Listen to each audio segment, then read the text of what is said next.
Have you ever watched someone succeed, and instead of feeling inspired, you felt something you didn't want to admit?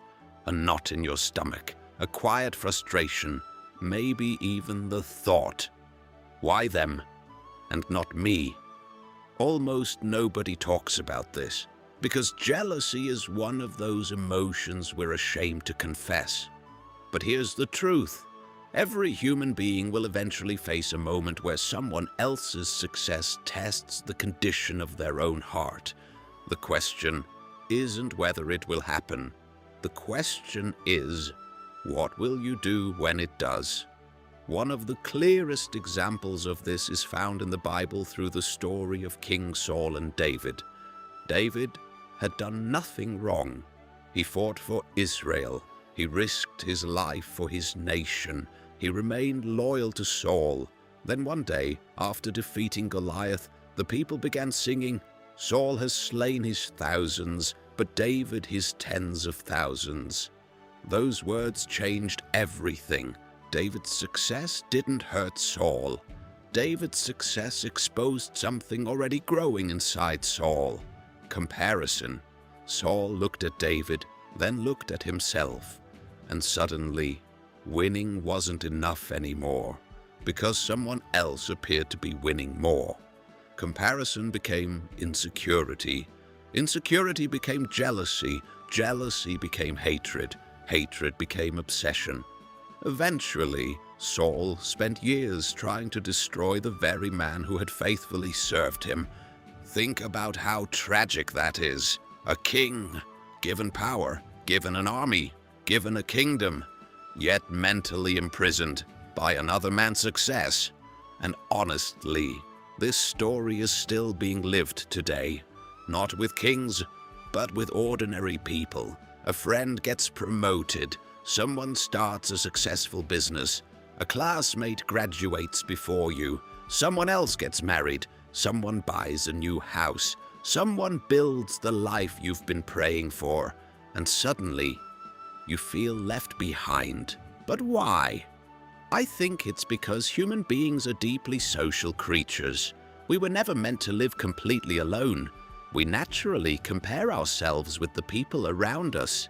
We celebrate together. We mourn together. We build together. We belong together. And because of that, when someone close to us suddenly moves ahead, it creates an uncomfortable gap. Now we stand at a crossroads. There are only two directions we can go. The first is inspiration. We say, if they can do it, maybe I can too. Their success becomes proof that growth is possible. It pushes us forward. The second path is jealousy. Instead of asking, how can I grow?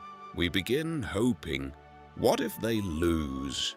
Not because their success harmed us, but because their success reminds us of where we currently are. Here's one of the greatest lessons I've ever learned.